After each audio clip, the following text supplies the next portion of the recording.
Assalamualaikum warahmatullahi wabarakatuh. Saya Tia Mariani dari Prodi IKM 4 Fakultas Kesehatan Masyarakat akan membahas salah satu bab yang ada di buku Ilmu-Ilmu Studi Al-Quran tentang Mukjizat Al-Quran. Mukjizat dalam Kamus Besar Bahasa Indonesia dapat diartikan sebagai suatu kejadian yang sukar dijangkau oleh kemampuan akal manusia. Di dalam bahasa Arab dapat digunakan istilah ijaz Al-Quran yang berarti menempatkan kelemahan dalam artian menampakkan kebenaran Nabi dengan menampakkan kelemahan orang Arab untuk menghadapi kemujizatan yang abadi yakni Al-Quran. Adapun unsur-unsur Al-Quran yang pertama, peristiwa luar biasa di luar kebiasaan sehingga dianggap luar biasa. Peristiwa itu di luar jangkauan sebab akibat yang diketahui secara umum. Yang kedua, didatangkan seorang yang mengaku nabi dengan bukti kenabiannya. Yang ketiga, mengandung tantangan bagi orang-orang yang meragukan kenabian. Kemudian ada pembagian mukjizat. Menurut Abul Qasim, kemujizatan dibagi menjadi dua, yaitu mukjizat akli, yaitu mukjizat yang dapat dirasakan melalui hati, dan mukjizat hisi, yaitu mukjizat yang dapat dirasakan melalui mata. Kemudian ada aspek-aspek Al-Quran. Yang pertama adalah aspek keindahan dan ketelitian redaksi Al-Quran. Maksudnya adalah terdapat keseimbangan jumlah bilangan, lawan, dan kata. Yang kedua, aspek informasi-informasi gaib dalam Al-Quran.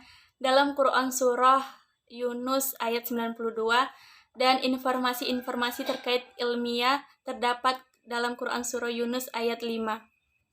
Kemudian ada fungsi dan tujuan mukjizat. Sebagai bukti kebenaran Nabi, mukjizat ditampilkan Allah melalui hamba-hamba yang dipilihnya, yang diutus sebagai Rasul dan Nabi untuk membenarkan ajaran Allah melalui hamba-hamba pilihannya.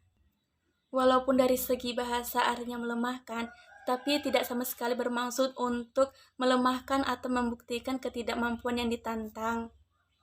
Jika demikian halnya, terdapat dua konsekuensinya. Yang pertama adalah bagi mereka yang tidak percaya kenabian, maka dia tidak akan membutuh kemukjizatan. Kedua, para nabi, yaitu Nabi Adam alaihissalam dan Nabi Isa alaihissalam, diturunkan dalam waktu kurun tertentu dan untuk masyarakat tertentu. Kemudian ada syarat-syarat mukjizat. Yang pertama adalah mukjizat harus berupa sesuatu yang tidak disanggupi selain Allah Subhanahu wa Ta'ala, Tuhan sekalian alam, dan tidak sesuai dengan kebiasaan dan berlawanan dengan hukum alam. Terima kasih. Bismillahirrahmanirrahim. Assalamualaikum warahmatullahi wabarakatuh. Perkenalkan, nama saya Suhail Harahap dari FKM 4 UINSU Medan. Di sini saya akan menjelaskan pengertian Makkiyah dan Madaniyah. Sebelumnya ini adalah tugas UAS Al-Quran yang dipimpin oleh Ibu dosen Fauziah Nur Ariza. Baiklah, saya akan memulai dengan pengertian Makkiyah dan Madaniyah. Makkiyah dan Madaniyah adalah surah yang diturunkan di kota Mekah dan Madinah. Secara umum, pengertian ilmu Makkiyah dan Madaniyah dapat diartikan dengan suatu ilmu yang membahas tentang ayat-ayat dan surah yang diturunkan di Mekah dan Madinah. Dua tempat ini adalah sejarah dikenal sebagai wilayah turunnya Al-Quran. Baiklah, saya akan menjelaskan ciri-ciri surah Makkiyah. Surah Makkiyah berciri-ciri yaitu surahnya pendek-pendek dan diturunkan di kota Mekah. Surah Makkiyah diturunkan sebelum Nabi hijrah ke Madinah. Surah Makkiyah mengandung lafaz sajadah surah Makkiyah mengandung lafaz kalla dan disebut sebanyak 30 kali dalam 15 surah. Surah Makkiyah dimulai dengan kalimat ya ayyuhan nas. Surah Makkiyah mengandung kisah para nabi dan rasul. Ciri-ciri surah Madaniyah yaitu 1. Surahnya panjang-panjang. Isinya mengandung kewajiban atau hak.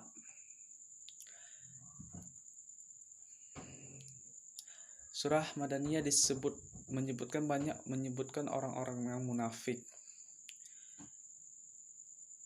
Surah Makkiyah banyak berdialog tentang ahli kitab. Surah Madaniyah banyak menyebutkan tema ibadah dan muamalat. Terus urgensi mengetahui Makkiyah dan Madaniyah, yaitu menjadi instrumen penting dalam menafsirkan Al-Quran. Makkiyah dan Madaniyah merupakan wilayah turunnya Al-Quran. Dua tempat ini menjadi penting dalam memperkaya penafsiran terhadap Al-Quran itu sendiri. 2. Makkiyah dan Madaniyah menjadi tempat bersejarah turunnya Al-Quran, kemudian menjadi indikator mempertahankan sejarah dalam rangka penguatan pemahaman Al-Quran itu sendiri. Demikianlah hasil yang bisa saya tangkap dari pelajaran Al-Quran. Wassalamualaikum warahmatullahi wabarakatuh. Asbab al-nuzul. Pengertian asbab al-nuzul. Kata asbab al-nuzul merupakan gabungan kata asbab dan al-nuzul. Kata asbab adalah jamak dari sabab, diartikan alasan atau sebab. Sedangkan al-nuzul diartikan turun. Asbab al-nuzul berarti pengetahuan tentang sebab-sebab diturunkannya suatu ayat. Secara terminologi, asbab al-nuzul diartikan oleh ulama dengan makna sama. Menurut Al-Khattan, asbab al-nuzul adalah peristiwa yang menyebabkan turunnya Al-Quran. Berkaitan dengan waktu peristiwa itu terjadi, baik berupa suatu kejadian atau berupa pertanyaan yang diajukan kepada Nabi. B. Faktor-faktor terjadinya asbab al-nuzul. Asbab al-nuzul sesungguhnya merupakan kronologi dari turunnya ayat disebabkan oleh faktor-faktor tertentu. Secara umum, faktor-faktor tersebut disebabkan oleh 1. Peristiwa yang terjadi disebabkan kasus pertengkaran, kesalahan serius dan cita ataupun keinginan. Kasus pertengkaran ini terlihat dalam Quran Surah Al-Imran ayat 100. Kasus kesalahan serius juga terlihat dari kasus adanya kesalahan seorang imam sholat membaca Quran Surah Al-Kafirun sehingga menyebabkan turunnya Quran Surah An-Nisa ayat 43. Kasus asbab al-nuzul berkaitan dengan cita-cita dapat dilihat adanya keinginan Umar bin Khattab yang menginginkan makam Ibrahim dijadikan sebagai tempat sholat, sehingga turunlah ayat Quran Surah Al-Baqarah ayat 125. 2. Menjawab pertanyaan yang muncul yang diajukan kepada Nabi baik dari umat Islam sendiri maupun kelompok kafir. Pertanyaan-pertanyaan tersebut ada yang berkaitan dengan masa lalu, masa yang sedang berlangsung, dan masa yang akan datang. Contoh masa lalu dapat dilihat di dalam Quran Surah Al-Kahfi ayat 83. Pertanyaan dengan waktu yang sedang berlangsung terlihat pada Quran Surah Al-Isra ayat 85. Asbab an-nuzul berkaitan dengan pertanyaan yang akan datang terlihat pada Quran Surah Al-A'raf ayat 187. C. Cara mengetahui asbab an-nuzul. Tidak semua ayat Al-Quran mempunyai asbab al-nuzul. Namun, untuk mengetahui asbab al-nuzul, para ulama memberikan kualifikasi tertentu, yaitu 1. Melalui riwayat yang disandarkan kepada Nabi Muhammad SAW. Tetapi tidak semua riwayat disandarkan kepada Nabi dapat dipegang. 2. Secara khusus, dari riwayat asbab al-nuzul ialah riwayat dari orang yang terlibat dalam mengalami peristiwa yang diriwayatkannya. Yang ketiga, membutuhkan kemampuan tertentu berupa pengetahuan tentang siapa yang meriwayatkan peristiwa tersebut dan apakah ia memang sungguh-sungguh menyaksikan dan siapa yang menyampaikan hingga kepada kita. D. Urgensi asbab an-nuzul terhadap Al-Quran.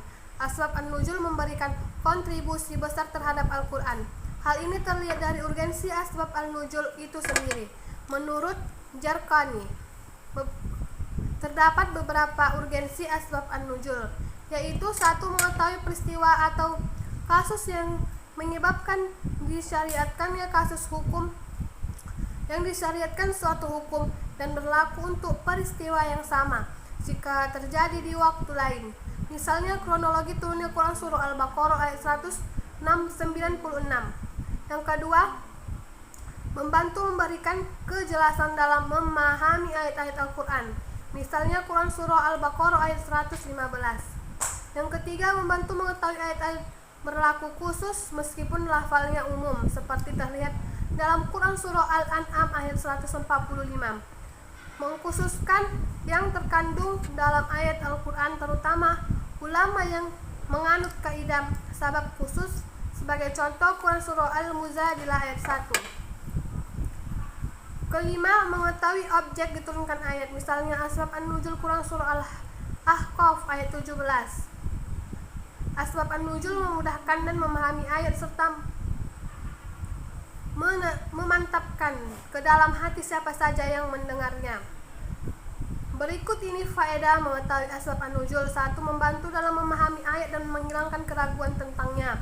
Yang kedua, mengetahui hikmah rahasia yang terkandung dalam pensyariatan hukum dalam suatu ayat. Yang ketiga, hal ini bermanfaat bagi mukmin dan bukan mukmin.